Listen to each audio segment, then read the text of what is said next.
श्री परमात्मने नमः। श्री रामचरितमानस अयोध्या कांड पेज नंबर 331 आगे।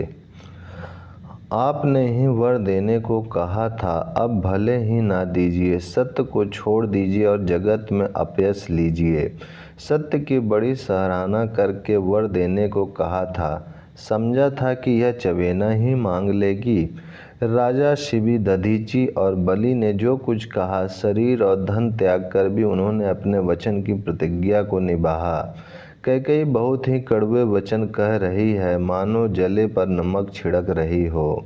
धर्म की धुरी को धारण करने वाले राजा दशरथ ने धीरज धरकर नेत्र खोले और सिर धुनकर तथा लंबी सांस लेकर इस प्रकार कहा कि इसने मुझे बड़े कुठौर मारा, ऐसी कठिन परिस्थिति उत्पन्न कर दी जिससे बच निकलना कठिन हो गया। प्रचंड क्रोध से जलती हुई कैकेयी सामने इस प्रकार दिखाई पड़ी, मानो क्रोध रूपी तलवार नंगी म्यान से बाहर खड़ी हो। कुबुद्धि उस तलवार की मूठ है, निष्ठुरता धार है और वह कुबरी मंथरा रूपी शान पर धर कर तेज की हुई है। राजा ने देखा कि यह तलवार बड़ी ही भयानक और कठोर है और सोचा, क्या सत्य ही यह मेरा जीवन लेगी। राजा अपनी छाती कड़ी करके बहुत ही नम्रता के साथ उसे कैकेयी को प्रिय लगने वाली वाणी बोले। हे प्रिय, हे भीरु, विश्वास और प्रेम को नष्ट करके ऐसे बुरी तरह के वचन कैसे कह रही हो। मेरे तो भरत और रामचंद्र दो आँखें अर्थात एक से हैं, यह मैं शंकर जी की साक्षी देकर सत्य कहता हूँ। मैं अवश्य सवेरे ही दूत भेजूंगा। दोनों भाई भरत शत्रुघ्न सुनते ही तुरंत आ जाएंगे। अच्छा दिन शुभ मुहूर्त सुधवा कर सब तैयारी करके डंका बजाकर मैं भरत को राज्य दे दूंगा।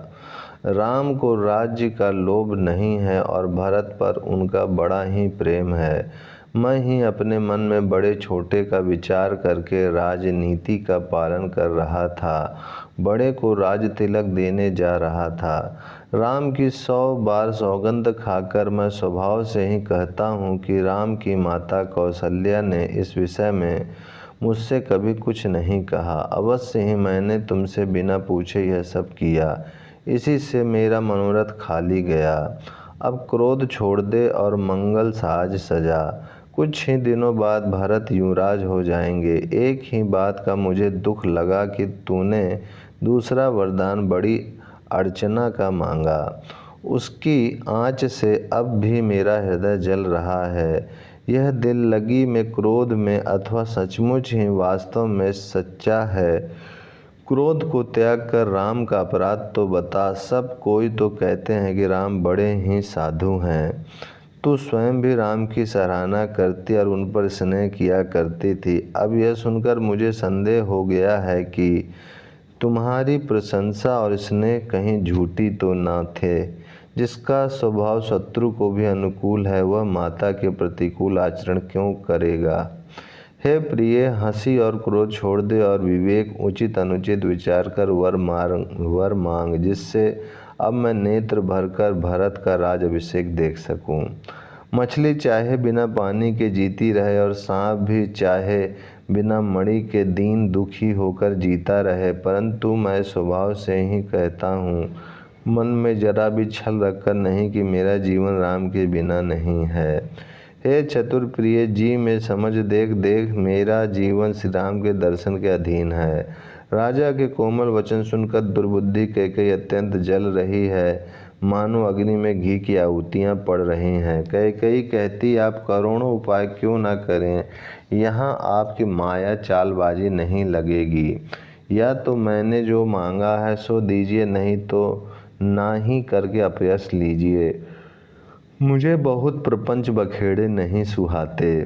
राम साधु हैं, आप सयाने साधु हैं और राम की माता भी भली है। मैंने सबको पहचान लिया है। कौशल्या ने मेरा जैसा भला चाहा है, मैं भी साका करके याद रखने योग्य उन्हें वैसा ही फल दूंगी। सवेरा होते ही मुनि का वेश धारण कर यदि राम वन को नहीं जाते तो हे राजन, मन में निश्चय समझ लीजिए कि मेरा मरना होगा और आपका अपयश। ऐसा कहकर कुटिल कैकेयी उठ खड़ी हुई, मानो क्रोध की नदी उमड़ी हो। वह नदी पाप रूपी पहाड़ से प्रकट हुई है और क्रोध रूपी जल से भरी है। ऐसी भयानक है कि देखी नहीं जाती।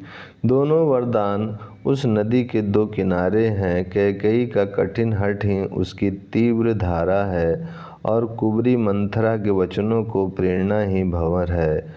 वह क्रोध रूपी नदी राजा दशरथ रूपी वृक्ष को जड़ मूल से ढहाती हुई विपत्ति रूपी समुद्र की ओर सीधी चली है। राजा ने समझ लिया कि बात सचमुच वास्तव में सच्ची है। स्त्री के बहाने मेरी मृत्यु ही सिर पर नाच रही है। तदंतर राजा ने कैकेयी के चरण पकड़कर उसे बिठाकर विनती की कि तू सूर्यकुल रूपी वृक्ष के लिए कुल्हाड़ी मत बन। तू मेरा मस्तक मांग ले, मैं तुझे अभी दे दूं, पर राम के विरह में मुझे मत मार। जिस किसी प्रकार से हो तू राम को रख ले, नहीं तो जन्म भर तेरी छाती जलेगी। राजा ने देखा कि रोग असाध्य है। तब वे अत्यंत आर्तवाणी से हा राम हा रघुनाथ कहते हुए सिर पटक कर जमीन पर गिर पड़े। राजा व्याकुल हो गए। उनका सारा शरीर स्थिर पड़ गया, मानो हथिनी ने कल्प वृक्ष उखाड़ फेंका हो। कंठ सूख गया, मुख से बात नहीं निकलती, मानो पानी के बिना पहिना नामक मछली तड़प रही हो। कैकेयी फिर कड़वे और कठोर वचन बोली, मानो घाव में जहर भर रही हो। कहती है, जो अंत में ऐसा ही करना था तो आपने मांग मांग किस बल पर कहा था। हे राजा, ठहाका मारकर हंसना और गाल फुलाना, क्या ये दोनों एक साथ हो सकता है। दानी भी कहना और कंजूसी भी करना, क्या राजपूतों में क्षेम कुशल भी रह सकती है। लड़ाई में बहादुरी भी दिखावे और कहीं चोट भी न लगे। या तो वचन प्रतिज्ञा ही छोड़ दीजिए या धैर्य धारण कीजिए। यूँ असहाय स्त्री की भांति रोइए पीटिए नहीं। सत्यव्रती के लिए तो शरीर, स्त्री, पुत्र, घर, धन और पृथ्वी सब तिनके के बराबर कहे गए हैं। ओम शांति शांति शांति। ओम श्री परमात्मने नमः। श्री रामचरितमानस अयोध्या कांड अध्याय पेज नंबर 335 आगे। कैकेयी के मर्म भेदी वचन सुनकर राजा ने कहा कि तू जो चाहे कह, तेरा कुछ भी दोष नहीं है। मेरा काल तुझे मानो पिशाच होकर लग गया है, वही तुझसे यह सब कहला रहा है। भरत तो भूल कर भी राजपद नहीं चाहता, होनहारवश तेरे ही जी में कुमति आ बसी। ये सब मेरे पापों का परिणाम है, जिससे कुछ समय में बेमौके विधाता विपरीत हो गया। तेरी उजाड़ी हुई ये सुंदर अयोध्या फिर भली भांति बसेगी और समस्त गुणों के धाम श्री राम की प्रभुता भी होगी। सब भाई उनकी सेवा करेंगे और तीनों लोकों में श्री राम की बड़ाई होगी। केवल तेरा कलंक और मेरा पछतावा मरने पर भी नहीं मिटेगा। यह किसी तरह नहीं जाएगा। अब तुझे जो अच्छा लगे वही कर। मुंह छिपाकर मेरी आँखों की ओट जा बैठ, अर्थात मेरे सामने से हट जा, मुझे मुंह ना दिखा। मैं हाथ जोड़कर कहता हूँ कि जब तक मैं जीता रहूँ तब तक फिर कुछ ना कहना, अर्थात मुझसे ना बोलना। अरे अभागिनी, फिर तू अंत में पछताएगी, जो तू नहारू तात के लिए गाय को मार रही है।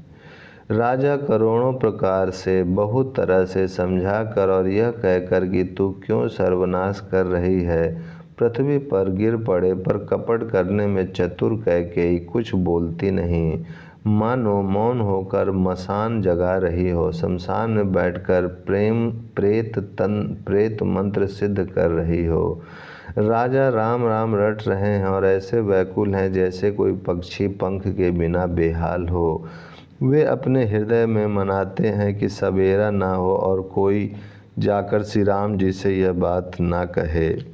हे रघुकुल के गुरु, बड़ेरे मूल पुरुष सूर्य भगवान, आप अपना उदय ना करें। अयोध्या को बेहाल देखकर आपके हृदय में बड़ी पीड़ा होगी। राजा की प्रीति और कैकेयी की निष्ठुरता दोनों को ब्रह्मा ने सीमा तक रचकर बनाया है, अर्थात राजा प्रेम की सीमा है और कैकेयी निष्ठुरता की। विलाप करते करते ही राजा को सवेरा हो गया। राजद्वार पर वीणा, बांसुरी और शंख की ध्वनि होने लगी। भाट लोग विरुदावली पढ़ रहे हैं और गवे गुणों का गान कर रहे हैं। सुनने पर राजा को वे बाण जैसे लगते हैं। राजा को ये सब मंगल साज कैसे नहीं सुहा रहे हैं, जैसे पति के साथ सती होने वाली स्त्री को आभूषण। श्री रामचंद्र जी के दर्शन की लालसा और उत्साह के कारण उस रात्रि में किसी को भी नींद नहीं आई।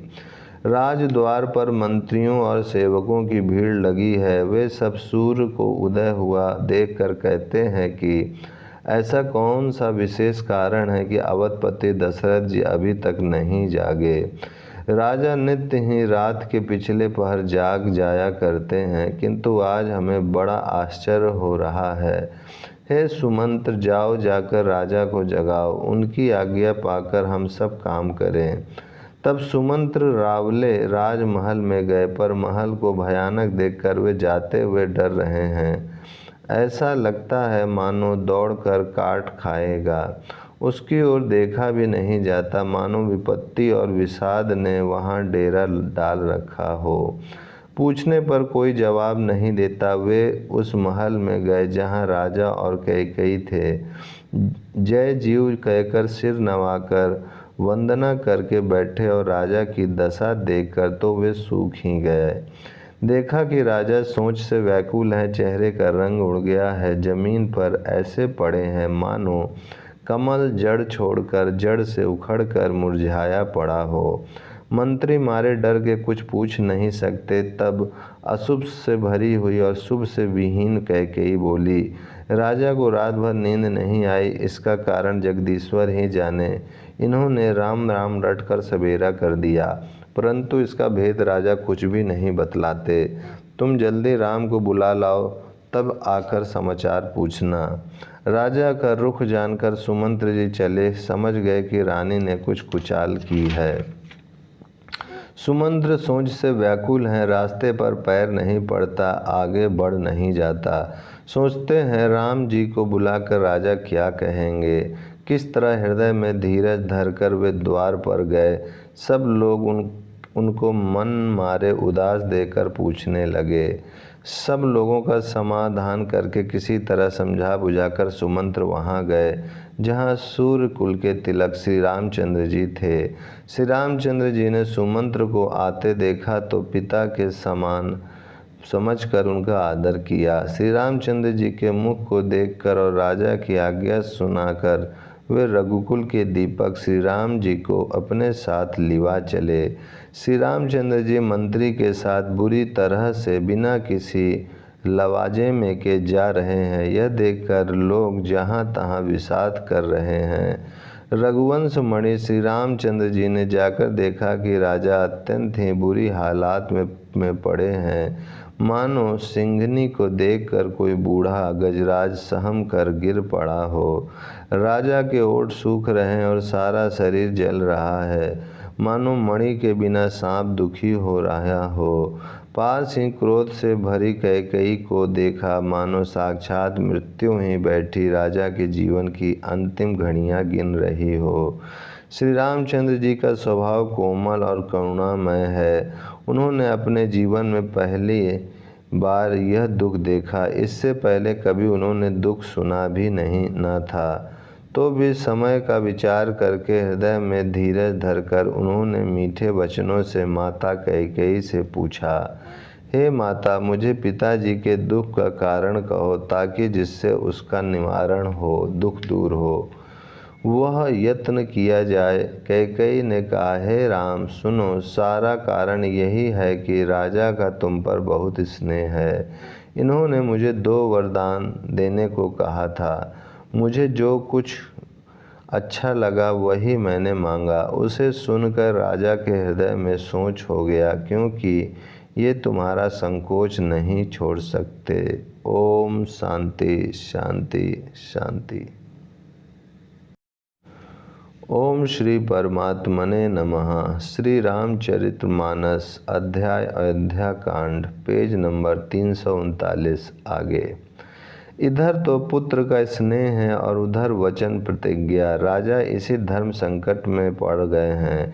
यदि तुम कर सकते हो तो राजा की आज्ञा सिरोधार करो और उनके कठिन कलेश को मिटाओ।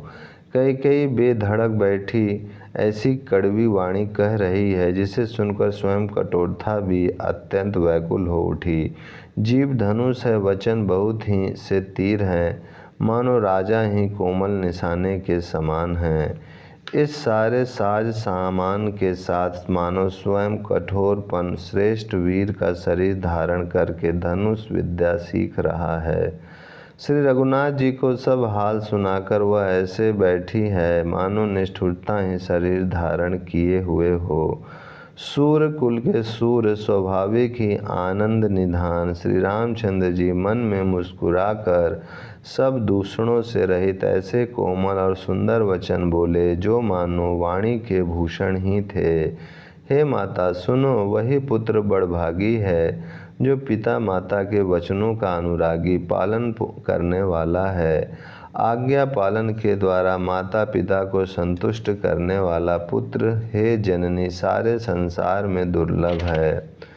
वन में विशेष रूप से मुनियों का मिलाप होगा जिसमें मेरा सभी प्रकार से कल्याण है, उसमें भी फिर पिताजी की आज्ञा और हे जननी तुम्हारी सम्मति है और प्राण प्रिय भरत राज्य पावेंगे। इन सभी बातों को देखकर यह प्रतीत होता है कि आज विधाता सब प्रकार से मुझे सम्मुख है, मेरे अनुकूल है। यदि ऐसे काम के लिए भी मैं वन को ना जाऊं तो मूर्खों के समाज में सबसे पहले मेरी गिनती करनी चाहिए, जो कल्प वृक्ष को छोड़कर रेणी की सेवा करते हैं और अमृत त्याग कर विष मांग लेते हैं। हे माता तुम मन में विचार कर देखो, वे महामूर्ख भी ऐसा मौका पाकर कभी न चूकेंगे।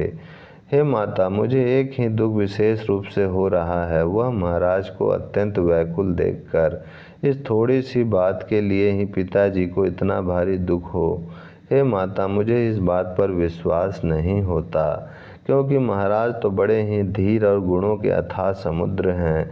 अवश्य ही मुझसे कोई बड़ा अपराध हो गया है जिसके कारण महाराज मुझसे कुछ नहीं कहते। तुम्हें मेरी सौगंध है माता, तुम सच सच कहो। रघुकुल में श्रेष्ठ श्री राम जी के स्वभाव से ही सीधे वचनों को दुर्बुद्धि कहकर टेढ़ा ही करके जान रही है। जैसे यद्यपि जल समान ही होता है परंतु जोंक उसमें टेढ़े चाल से ही चलती है। रानी कैकेयी श्री रामचंद्र जी का रुख पाकर हर्षित हो गई और कपटपूर्ण स्नेह दिखाकर बोली, तुम्हारी शपथ और भरत की सौगंध है, मुझे राजा के दुख का दूसरा कुछ भी कारण विदित नहीं है। हे तात तुम अपराध के योग्य नहीं हो, तुमसे माता पिता का अपराध बन पड़े यह संभव नहीं। तुम तो माता पिता और भाइयों को सुख देने वाले हो। हे राम तुम तो कुछ कह रहे हो सब सत्य है, तुम पिता माता के वचनों के पालन में तत्पर हो। मैं तुम्हारी बलिहारी जाती हूँ, तुम पिता को समझाकर वही बात कहो जिससे चौथेपन बुढ़ापे में इनका अपयश ना हो। जिस पुण्य ने इनको तुम जैसे पुत्र दिए हैं उसका निरादर करना उचित नहीं। कैकेयी के बुरे मुख में ये शुभ वचन कैसे लगते हैं जैसे मगध देश में गया आदिक तीर्थ। श्री रामचंद्र जी को माता कैकेयी के सब वचन ऐसे अच्छे लगे जैसे गंगा जी में जाकर अच्छे बुरे सभी प्रकार के जल शुभ सुंदर हो जाते हैं। इतने में राजा की मूर्छा दूर हुई। उन्होंने राम का स्मरण करके राम राम कहकर फिर करवट ली। मंत्री ने श्री रामचंद्र जी का आना कहकर समय अनुकूल विनती की। जब राजा ने सुना कि श्री रामचंद्र पधारे हैं तो उन्होंने धीरज धर के नेत्र खोले। मंत्री ने संभाल कर राजा को बैठाया। राजा ने श्री रामचंद्र जी को अपने चरणों में पड़ते प्रणाम करते देखा। स्नेह से विकल राजा ने राम जी को हृदय से लगा लिया। मानो सांप ने अपनी खोई हुई मणि फिर पा ली हो। राजा दशरथ जी श्री राम जी को देखते ही रह गए। उनके नेत्रों से आंसुओं की धारा बह चली। शोक के विशेष वश होने के कारण राजा कुछ कह नहीं सकते। वे बार बार श्री रामचंद्र जी को हृदय से लगाते हैं और मन में ब्रह्मा जी को मनाते हैं कि जिससे श्री रघुनाथ जी वन को ना जाएं। फिर महादेव जी का स्मरण करके उनसे निहोरा करते हुए कहते हैं, हे सदाशिव, आप मेरी विनती सुनिए। आप आशुतोष शीघ्र प्रसन्न होने वाले और अवघड़दानी मुँह मांगा दे डालने वाले हैं। अतः मुझे अपना दीन सेवक जानकर मेरे दुख को दूर कीजिए। आप प्रेरक रूप से सबके हृदय में हैं। आप श्री रामचंद्र को ऐसी बुद्धि दीजिए जिससे वे मेरे वचन को त्याग कर और शील स्नेह को छोड़कर घर में ही रह जाएं। जगत में चाहे अपयश हो और सुयश नष्ट हो जाए, चाहे नया पाप होने से मैं नरक में गिरूं अथवा स्वर्ग चला जाऊं, पूर्व पुण्यों के फलस्वरूप मिलने वाला स्वर्ग चाहे मुझे ना मिले, और भी सब प्रकार के दुसह दुख आप मुझसे सहन करा लें, पर श्री रामचंद्र मेरी आँखों की ओट ना हो। राजा मन ही मन इस प्रकार विचार कर रहे हैं, बोलते नहीं। उनका मन पीपल के पत्ते की तरह डोल रहा है। श्री रघुनाथ जी ने पिता को प्रेम के वश जानकर और यह अनुमान करके कि माता फिर कुछ कहेगी तो पिताजी को दुख होगा, देश काल और अवसर के अनुकूल विचार कर विनीत वचन कहे, हे तात, मैं कुछ कहता हूँ, यह ढिठाई करता हूँ। इस अनैचित्य को मेरी बाल अवस्था समझकर क्षमा कीजिएगा। इस अत्यंत तुच्छ बात के लिए आपने इतना दुख पाया। मुझे किसी ने पहले कहकर यह बात नहीं जनाई। स्वामी, आपको इस दशा में देखकर मैंने माता से पूछा। उनसे सारा प्रसंग सुनकर मेरे सब अंग शीतल हो गए। मुझे बड़ी प्रसन्नता हुई। हे पिताजी, इस मंगल के समय स्नेहवश होकर सोच करना छोड़ दीजिए और हृदय में प्रसन्न होकर मुझे आज्ञा दीजिए। यह कहते हुए प्रभु श्री रामचंद्र जी सर्वांग पुलकित हो गए। उन्होंने फिर कहा, इस पृथ्वी तल पर उसका जन्म धन्य है जिसके चरित्र सुनकर पिता को परम आनंद हो, जिसको माता पिता प्राणों के समान प्रिय हैं। चारों पदार्थ धर्म अर्थ काम मोक्ष उसके करतलगत मुट्ठी में रहते हैं। आपकी आज्ञा पालन करके और जन्म का फल पाकर मैं जल्दी ही लौट आऊँगा, अतः कृपया आज्ञा दीजिए। माता से विदा मांग आता हूँ, फिर आपके पैर लगकर प्रणाम करके वन को चलूँगा। ओम शांति शांति शांति। ओम श्री परमात्मने नमः। श्री रामचरितमानस अध्याय अयोध्या कांड, पेज नंबर 343 आगे। ऐसा कहकर तब श्री रामचंद्र जी वहाँ से चल दिए। राजा ने शोकवश कोई उत्तर नहीं दिया। वह बहुत ही तीखी अप्रिय बात नगर में इतनी जल्दी फैल गई मानो डंक मारते ही बिच्छू का विष सारे शरीर में चढ़ गया हो। इस बात को सुनकर सब स्त्री पुरुष ऐसे व्याकुल हो गए जैसे दावा नलवन में आग लगी। देखकर बेल और वृक्ष मुरझा जाते हैं। जो जहाँ सुनता है वह वहीं सिर धुनने पीटने लगता है। बड़ा विषाद है, किसी को धीरज नहीं बंधता। सबके मुख सूख जाते हैं, आँखों से आंसू बहते हैं, शोक हृदय में नहीं समाता। मानो करुणा रस की सेना अवध पर डंका बजाकर उतर आई हो। सब मेल मिल गए थे, सब संयोग ठीक हो गए थे। इतने में ही विधाता ने बात बिगाड़ दी। जहाँ तहाँ लोग कैकेयी को गाली दे रहे हैं। इस पापनी को क्या सूझ पड़ा जो इसने छाए घर पर आग रख दी। यह अपने हाथ से अपनी आँखों को निकालकर आँखों के बिना ही देखना चाहती है और अमृत फेंक कर विष चखना चाहती है। यह कुटिल कठोर दुर्बुद्धि और अभागिनी कैकेयी रघुवंश रूपी बाँस के वन के लिए अग्नि हो गई। पत्ते पर बैठकर इसने पेड़ को काट डाला, सुख में शोक का ठाठ ढट कर रख दिया। श्री रामचंद्र जी इसे सदा प्राणों के समान प्रिय थे, फिर भी न जाने किस कारण इसने यह कुटिलता ठानी। कवि सत्य ही कहते हैं कि स्त्री का स्वभाव सब प्रकार से पकड़ में न आने योग्य अथाह और भेद भरा होता है। अपनी परछाई भले ही पकड़ जाए, पर भाई स्त्रियों की गति चाल नहीं जानी जाती। आग क्या नहीं जला सकती, समुद्र में क्या नहीं समा सकता, अबला कहाने वाली प्रबल स्त्री जाति क्या नहीं कर सकती, और जगत में काल किसको नहीं खाता। विधाता ने क्या सुनाकर क्या सुना दिया और क्या दिखाकर अब वह क्या दिखाना चाहता है।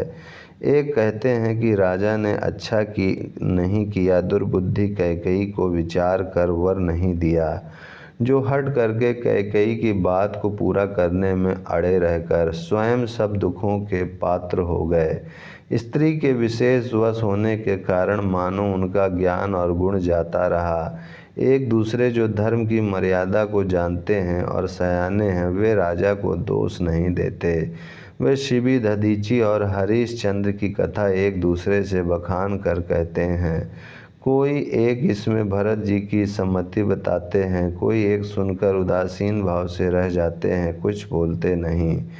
कोई हाथों से कान मूंदकर और जीभ को दांतों तले दबाकर कहते हैं कि यह बात झूठ है, ऐसी बात कहने से तुम्हारे पुण्य नष्ट हो जाएंगे।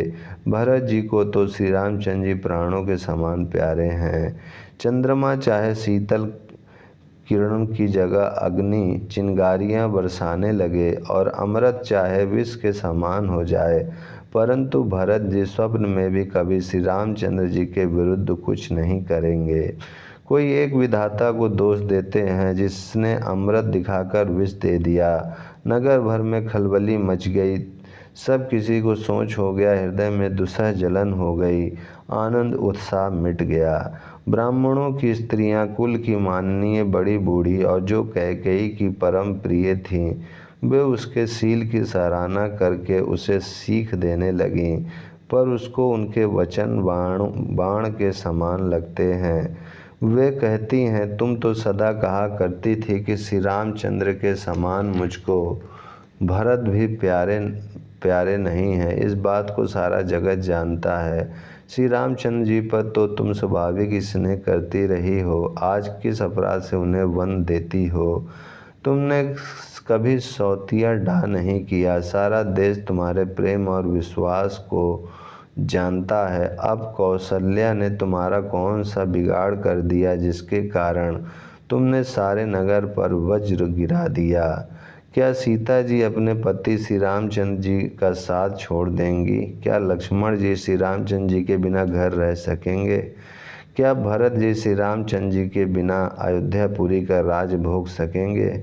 और क्या श्री रामचंद्र जी के बिना जीवित रह सकेंगे? अर्थात ना सीता जी यहाँ रहेंगी, न लक्ष्मण जी रहेंगे, न भरत जी राज्य करेंगे, और न राजा ही जीवित रहेंगे, सब उजाड़ हो जाएगा।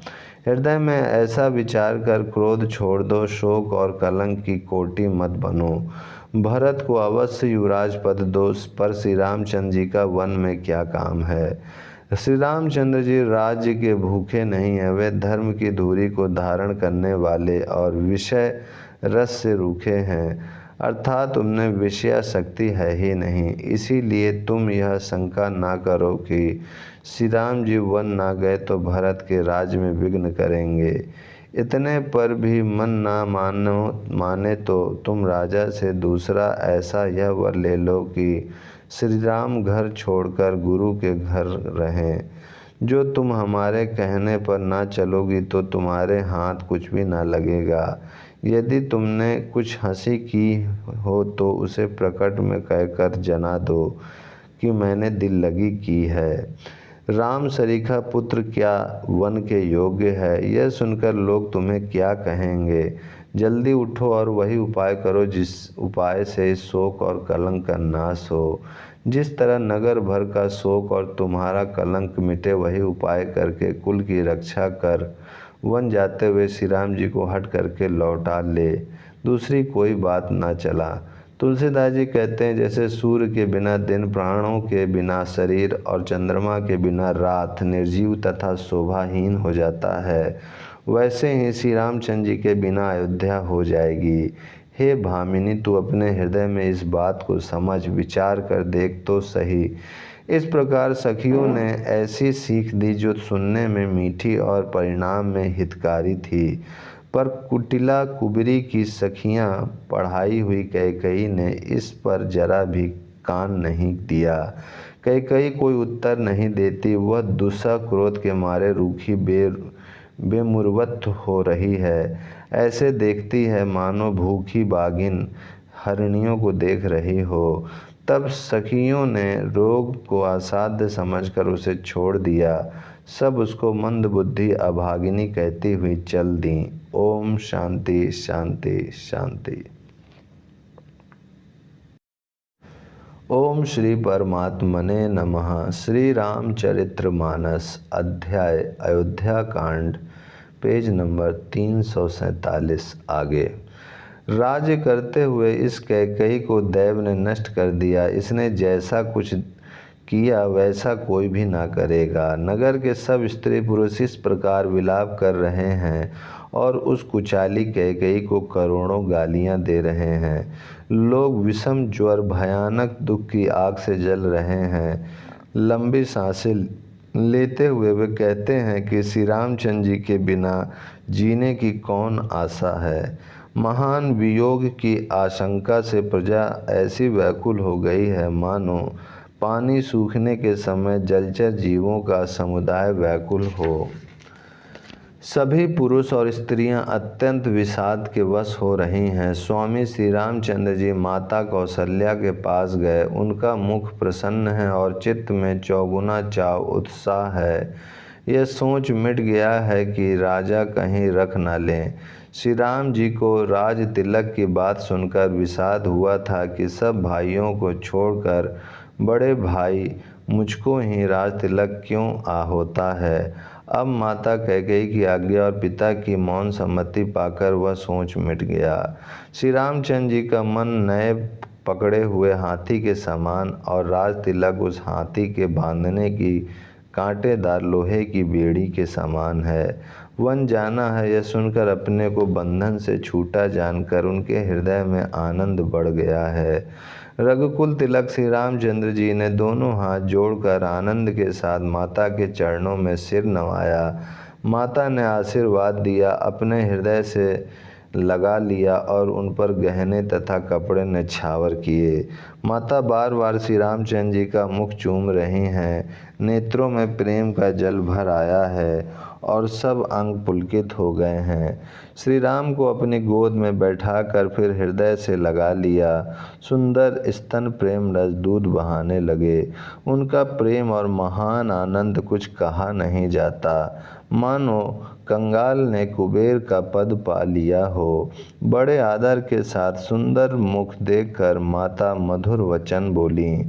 हे तात, माता बलिहारी जाती हैं, कहो वह आनंद मंगलकारी लग्न कब है जो मेरे पुण्यशील और सुख की सुंदर सीमा है और जन्म लेने के लाभ की पूर्णतम अवधि है, तथा जिस लगन को सभी स्त्री पुरुष अत्यंत व्याकुलता से इस प्रकार चाहते हैं, जिस प्रकार प्यास से चातक और चातकी शरद ऋतु के स्वाति नक्षत्र की वर्षा को चाहते हैं।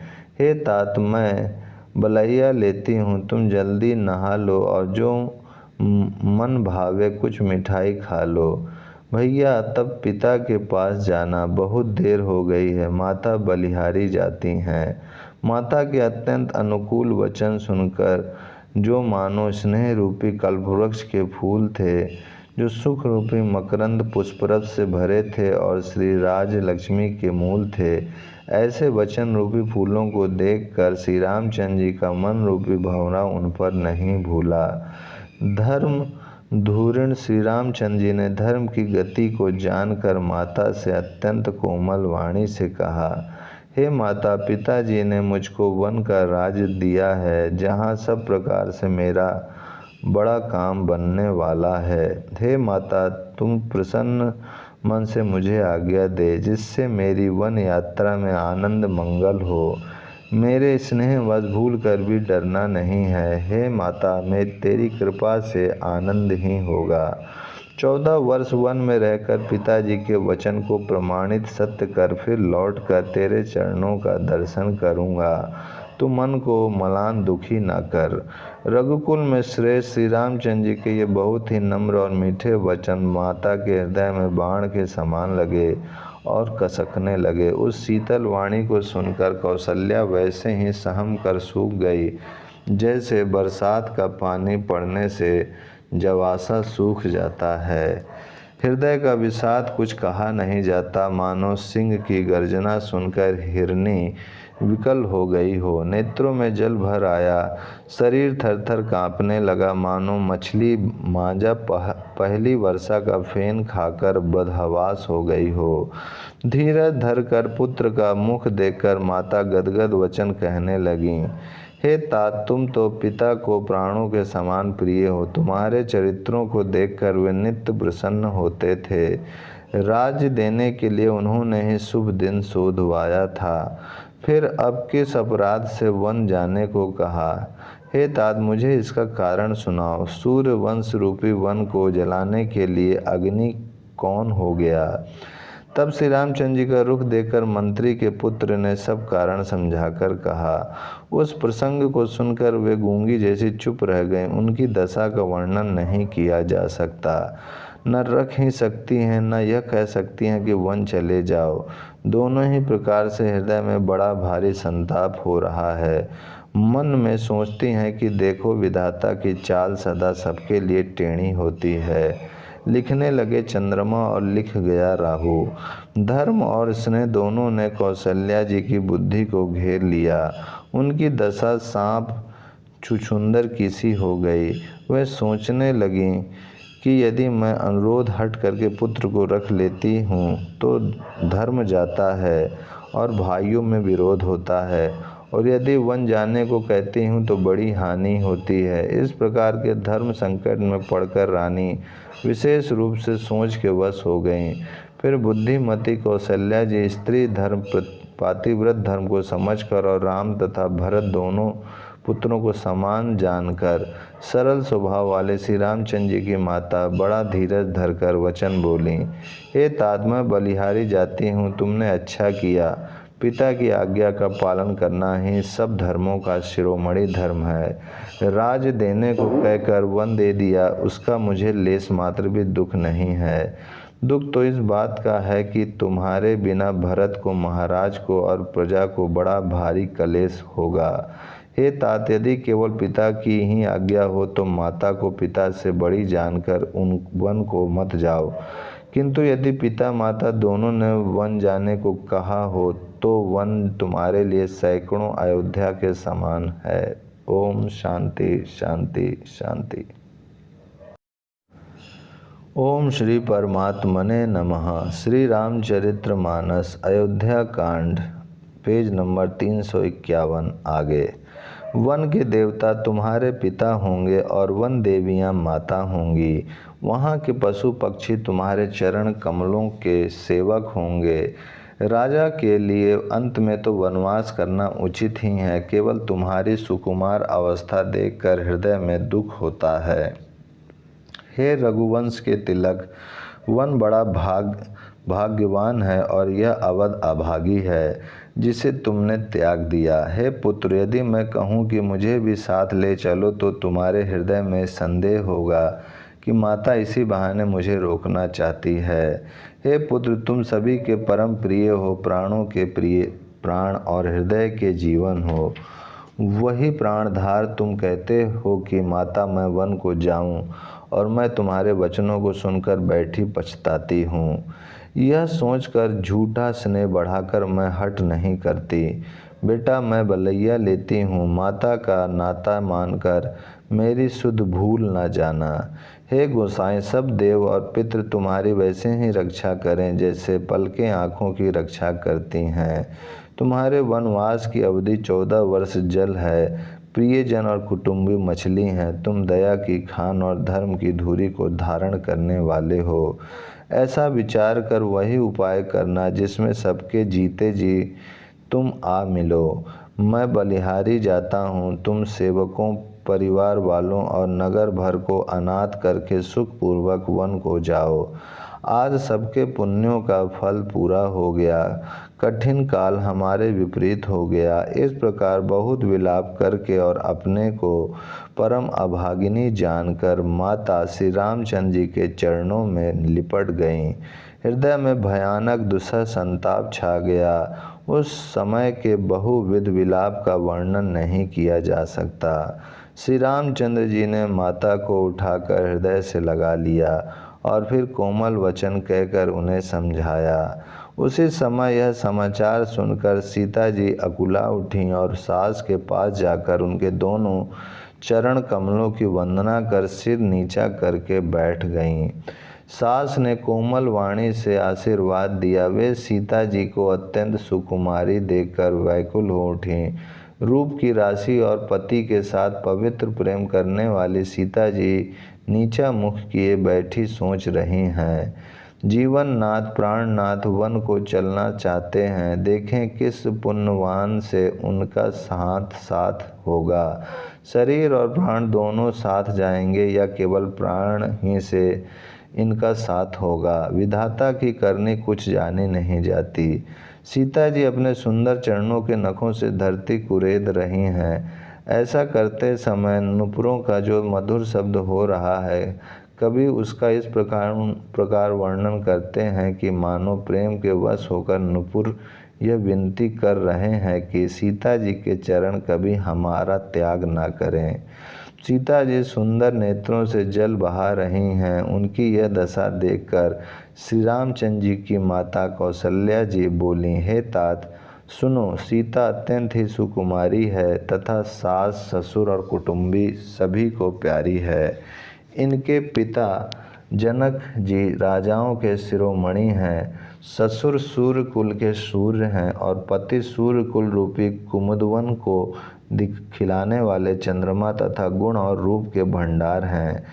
फिर मैंने रूप की राशि, सुंदर गुण और शील वाली प्यारी पुत्र वधू पाई है। मैंने इन जानकी को आँखों की पुतली बनाकर इनसे प्रेम बढ़ाया है और अपने प्राण इनमें लगा रखे हैं। इन्हें कल्प लता के समान मैंने बहुत तरह से बड़े लाड चाव के साथ स्नेह रूपी जल से सींच कर पाला है। अब इस लता के फूलने फलने का समय विधाता वाम हो गए। कुछ जाना नहीं जाता कि इसका क्या परिणाम होगा। सीता ने पलंग के ऊपर गोद और हिडोले को छोड़कर कठोर पृथ्वी पर कभी पैर नहीं रखा। मैं सदा संजीवनी जड़ी के समान सावधानी से इनकी रखवाली करती रही हूँ। कभी दीपक की बत्ती हटाने को भी नहीं कहती। वहीं सीता अब तुम्हारे साथ वन चलना चाहती है। हे रघुनाथ, उसे क्या आज्ञा होती है। चंद्रमा की किरणों का रस अमृत चाहने वाली चकोरी सूर्य की और आँख किस तरह मिला सकती है। हाथी, सिंह, राक्षस आदि अनेक दुष्ट जीव जंतु वन में विचरते हैं। हे पुत्र, क्या विष की वाटिका में सुंदर संजीवनी बूटी शोभा पा सकती है। वन के लिए तो ब्रह्मा जी ने विषय सुख को ना जाने वाली कोल और भीलों की लड़कियों को रचा है, जिनका पत्थर के कीड़े जैसा कठोर स्वभाव है। उन्हें वन में कभी क्लेश नहीं होता। अथवा तपस्वियों की स्त्रियां वन में रहने योग्य हैं, जिन्होंने तपस्या के लिए सब भोग तज दिए हैं। हे पुत्र, जो तस्वीर के बंदर को देखकर डर जाती है, वे सीता वन में किस तरह रह सकेंगी। देव सरोवर के कमल वन में विचरण करने वाली हंसनी क्या तलैया में रहने के योग्य है। ऐसा विचार कर जैसी तुम्हारी आज्ञा हो, मैं जानकी को वैसी ही शिक्षा दूं। माता कहती हैं, यदि सीता घर में रहे तो मुझको बहुत सहारा हो जाए। श्री रामचंद्र जी ने माता की प्रिय वाणी सुनकर, जो मानो शील और स्नेह रूपी अमृत से सनी हुई थी, विवेकमय प्रिय वचन कहकर माता को संतुष्ट किया। फिर वन के गुण दोष पकड़ करके वे जानकी जी को समझाने लगे। माता के सामने सीता जी से कुछ कहने में संकुचाते हैं, पर मन में यह समझकर कि यह समय ऐसा ही है, वे बोले, हे राजकुमारी, मेरी सीखवान सुनो, मन में कुछ दूसरी तरह ना समझ लेना। जो अपना और मेरा भला चाहती हो तो मेरा वचन मानकर घर रहो। हे भामिनी, मेरी आज्ञा का पालन होगा, सास की सेवा बन पड़ेगी, घर रहने में सभी प्रकार से भलाई है। ओम शांति शांति शांति। ओम श्री परमात्मने नमः। श्री रामचरितमानस अध्याय अयोध्या कांड, पेज नंबर 355 आगे। माता के सामने सीता जी से कुछ कहने में संकुचाते हैं, पर मन में यह समझकर कि यह समय ऐसा ही है, वे बोले, हे राजकुमारी, मेरी शिखावन सुनो, मन में कुछ दूसरी तरह न समझ लेना। जो अपना और मेरा भला चाहती हो तो मेरा वचन मानकर घर रहो। हे भामिनी, मेरी आज्ञा का पालन होगा, सास की सेवा बन पड़ेगी, घर रहने में सभी प्रकार से भलाई है। आदर पूर्वक सास ससुर के चरणों की पूजा सेवा करने से बढ़कर दूसरा कोई धर्म नहीं है। जब जब माता मुझे याद करेंगी और प्रेम से व्याकुल होने के कारण उनकी बुद्धि भोली हो जाएगी, वे अपने आप को भूल जाएंगी। हे सुंदरी, तब तब तुम कोमल वाणी से पुरानी कथाएं कह कहकर इन्हें समझाना। हे सुमुखी, मुझे सैकड़ों सौगंध है, मैं यह स्वभाव से ही कहता हूँ कि मैं तुम्हें केवल माता के लिए ही घर पर रखता हूँ। मेरी आज्ञा मानकर घर पर रहने से गुरु और वेद के द्वारा सम्मत धर्म के आचरण का फल तुम्हें बिना ही कलेश के मिल जाता है, किंतु हट के वश होकर गालो मुनि और राजा नहुस आदि सबने संकट ही सहे। हे सुमुखी, हे सयानी, सुनो, मैं भी पिता के वचन को सत्य करके शीघ्र ही लौटूंगा। दिन जाते देर नहीं लगेगी। हे सुंदरी, हमारी यह सीख सुनो। हे वामा, यदि प्रेमवश हट करोगी तो तुम परिणाम में दुख पाओगी। वन बड़ा कठिन, कलेशदायक और भयानक है। वहाँ की धूप, जाड़ा, वर्षा और हवा सभी बड़े भयानक हैं। रास्ते में कुछ कांटे और बहुत से कंकड़ हैं, उन पर बिना जूते के पैदल ही चलना होगा। तुम्हारे चरण कमल कोमल और सुंदर हैं और रास्ते में बड़े बड़े दुर्गम पर्वत हैं। पर्वतों की गुफाएं, खोएं, दर्रे, नदियाँ, नद और नाले ऐसे अगम्य और गहरे हैं, उनकी ओर देखा तक नहीं जाता। रीछ, बाघ, भेड़िए, सिंह और हाथी ऐसे भयानक शब्द करते हैं कि उन्हें सुनकर धीरज भाग जाता है।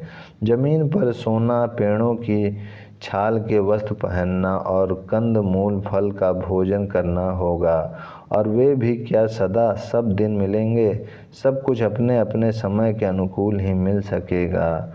मनुष्यों को खाने वाले निशाचर राक्षस फिरते रहते हैं।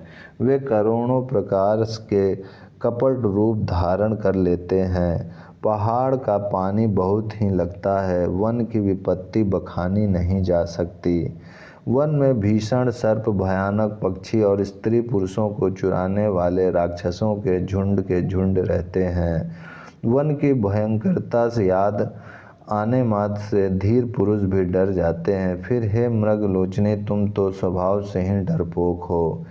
हे हंस गमनी, तुम वन के योग्य नहीं हो। तुम्हारे वन जाने की बात सुनकर लोग मुझे अपयश देंगे, बुरा कहेंगे।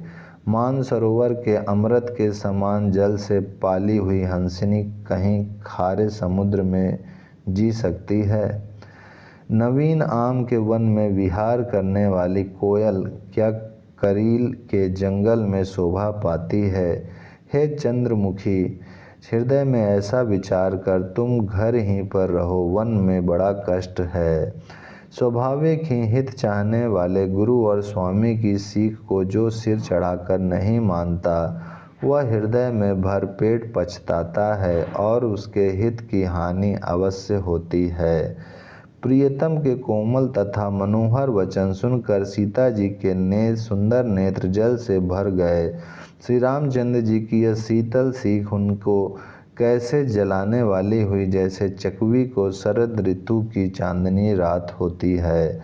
जानकी जी से कुछ उत्तर देते नहीं बनता। वे यह सोचकर व्याकुल हो उठी कि मेरे पवित्र और प्रेमी स्वामी मुझे छोड़ जाना चाहते हैं। नेत्रों के जल आंसुओं को जबरदस्ती रोककर वे पृथ्वी की कन्या सीता जी हृदय में धीरज धर कर सास के पैर लगकर हाथ जोड़कर कहने लगी, हे देवी मेरी इस बड़ी सास के पैर लगकर हाथ जोड़कर कहने लगी, हे देवी मेरी इस बड़ी भारी रिटाई को क्षमा कीजिए। मुझे प्राणपति ने वही शिक्षा दी है जिससे मेरा परम हित हो, परंतु मैंने मन में समझकर देख लिया है कि पति के वियोग के समान जगत में कोई दुख नहीं है।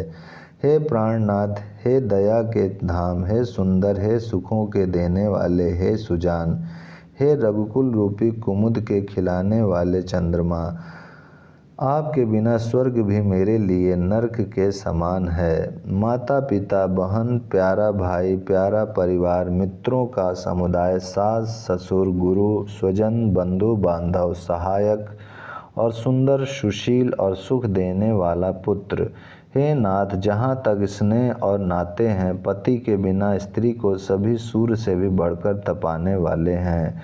शरीर धन घर पृथ्वी नगर और राज्य पति के बिना स्त्री के लिए यह सब शोक का समाज है। भोग रोग के समान है, गहने भार रूप हैं और संसार यम यातना नरक की पीड़ा के समान है। हे प्राणनाथ, आपके बिना जगत में मुझे कहीं कुछ भी सुखदायी नहीं है। जैसे बिना जीव के देह और बिना जल के नदी, वैसे ही हे नाथ बिना पुरुष के स्त्री है। हे नाथ, आपके साथ रहकर आपका शरद पूर्णिमा के निर्मल चंद्रमा के समान मुख देखने से मुझे समस्त सुख प्राप्त होंगे। हे नाथ, आपके साथ पक्षी और पशु ही मेरे कुटुंबी होंगे, वन ही नगर और वृक्षों की छाल ही निर्मल वस्त्र होंगे और पर्णकुटी पत्तों की बनी झोपड़ी ही स्वर्ग के समान सुखों की मूल होगी।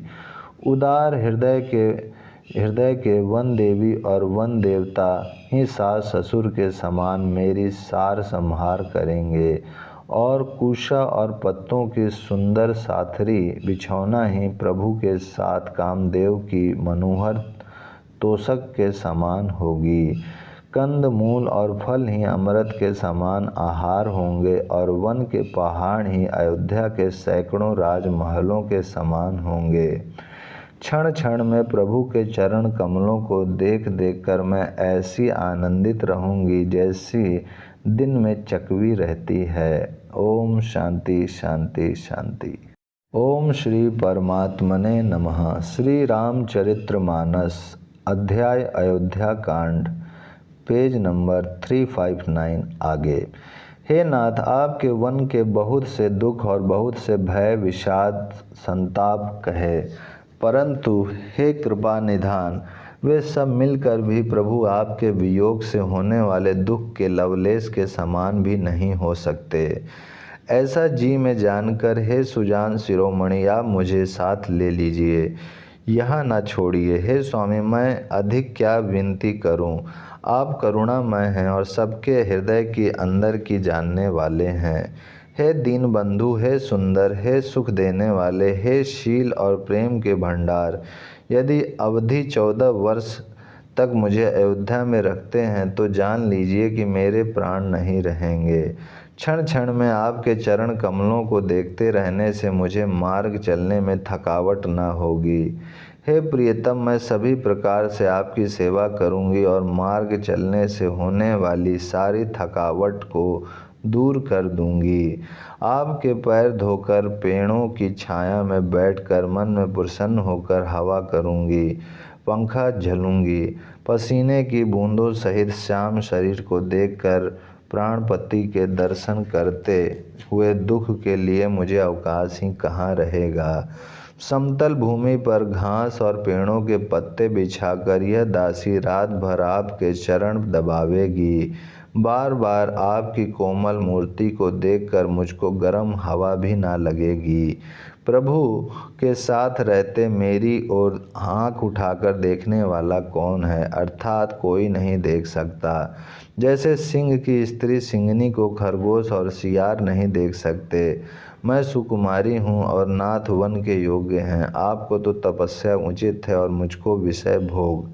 ऐसे कठोर वचन सुनकर भी जब मेरा हृदय ना फटा तो हे प्रभु, मालूम होता है ये पामर प्राण आपके वियोग का भीषण दुख सहेंगे।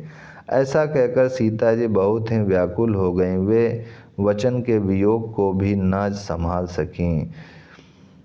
अर्थात शरीर से वियोग की बात तो अलग रही, वचन से भी वियोग की बात सुनकर वे अत्यंत विकल हो गईं। उनकी यह दशा देखकर श्री रघुनाथ जी ने अपने जी में जान लिया कि हठपूर्वक इन्हें यहाँ रखने से ये प्राणों को ना रखेंगी। तब कृपालु सूर्यकुल के स्वामी श्री रामचंद्र जी ने कहा कि सोच छोड़कर मेरे साथ वन को चलो। आज विषाद करने का अवसर नहीं है, तुरंत वन गमन की तैयारी करो। श्री रामचंद्र जी ने प्रिय वचन कहकर प्रियतमा सीता जी को समझाया, फिर माता के पैरों लगकर आशीर्वाद प्राप्त किया। माता ने कहा, बेटा जल्दी लौटकर प्रजा के दुख को मिटाना और यह निठुर माता तुम्हें भूल ना जाए। हे विधाता, क्या मेरी दशा भी फिर पलटेगी? क्या अपने नेत्रों से मैं इस मनोहर जोड़ी को फिर देख पाऊंगी? हे पुत्र, वह सुंदर दिन और वह शुभ घड़ी कब होगी जब तुम्हारी जननी जीते जी तुम्हारा चांद सा मुखड़ा फिर देखेंगी? हे तात, वत्स कहकर, लाल कहकर, रघुपति कहकर, रघुवर कहकर मैं फिर कब तुम्हें बुलाकर हृदय से लगाऊंगी और हर्षित होकर तुम्हारे अंगों को देखूंगी। यह देखकर कि माता स्नेह के मारे अधीर हो गई हैं और इतनी अधिक व्याकुल हैं कि मुंह से वचन नहीं निकलता। श्री रामचंद्र जी ने अनेक प्रकार से उन्हें समझाया। वह समय और स्नेह वर्णन नहीं किया जा सकता। तब जानकी जी सास के पांव लगीं और बोलीं, हे माता सुनिए, मैं बड़ी ही अभागिनी हूँ। आपकी सेवा करने के समय देव ने मुझे वनवास दे दिया, मेरा मनोरथ सफल ना किया। आप क्षोभ का त्याग कर दें, परंतु कृपया ना छोड़िएगा। कर्म की गति कठिन है, मुझे भी कुछ दोष नहीं है। सीता जी के वचन सुनकर सास व्याकुल हो गईं। उनकी दशा को मैं किस प्रकार बखान कर कहूँ। उन्होंने सीता जी को बार बार हृदय से लगाया और धीरज धरकर शिक्षा दी और आशीर्वाद दिया कि जब तक गंगा जी और यमुना जी में जल की धारा बहे तब तक तुम्हारा सुहाग अचल रहे। सीता जी को सास ने अनेकों प्रकार से आशीर्वाद और शिक्षाएं दी और वे सीता जी बड़े ही प्रेम से बार बार चरण कमलों में सिर नवाकर चलीं। जब लक्ष्मण जी ने यह समाचार पाया तब वे व्याकुल होकर उदास मुंह उठ दौड़े। शरीर कांप रहा है, रोमांच हो रहा है, नेत्र आंसुओं से भरे हैं। प्रेम से अत्यंत अधीर होकर उन्होंने श्री राम जी के चरण पकड़ लिए। वे कुछ कह नहीं सकते, खड़े खड़े देख रहे हैं। ऐसे दीन हो रहे हैं मानो जल से निकाले जाने पर मछली दीन हो रही हो। हृदय में यह सोच है कि हे विधाता, क्या होने वाला है? क्या हमारा सब सुख और पुण्य पूरा हो गया? मुझको श्री रघुनाथ जी क्या कहेंगे? घर पर रखेंगे या साथ ले चलेंगे? श्री रामचंद्र जी ने भाई लक्ष्मण को हाथ जोड़े और शरीर तथा घर सभी से नाता तोड़े हुए खड़े देखा। तब नीति में निपुण और शील, स्नेह, सरलता और सुख के समूल श्री रामचंद्र जी वचन बोले, हे तात, परिणाम में होने वाले आनंद को हृदय में समझकर तुम प्रेमवश अधीर मत हो। जो लोग माता पिता, गुरु और स्वामी की शिक्षा को स्वाभाविक ही सिर चढ़ाकर उसका पालन करते हैं, उन्होंने ही जन्म लेने का लाभ पाया है, नहीं तो जगत में जन्म व्यर्थ ही है। हे भाई, हृदय में ऐसा जानकर मेरी सीख सुनो और माता पिता के चरणों की सेवा करो। भरत और शत्रुघ्न घर पर नहीं हैं, महाराज वृद्ध हैं और उनके मन में मेरा दुख है। इस अवस्था में मैं तुमको साथ लेकर वन जाऊं तो अयोध्या सभी प्रकार से अनाथ हो जाएगी। गुरु, पिता, माता, प्रजा और परिवार सभी पर दुख का दूसरा भार आ पड़ेगा। अतः तुम यहीं रहो और सबका संतोष करते रहो, नहीं तो हे तात बड़ा दोष होगा। जिसके राज्य में प्यारी प्रजा दुखी रहती है वह राजा अवश्य ही नर्क का अधिकारी होता है। हे तात, ऐसी नीति विचार कर तुम घर रह जाओ। यह सुनते ही लक्ष्मण जी बहुत ही व्याकुल हो गए। इन शीतल वचनों से वे कैसे सूख गए जैसे पालके के स्पर्श से कमल सूख जाता है। ओम शांति शांति शांति।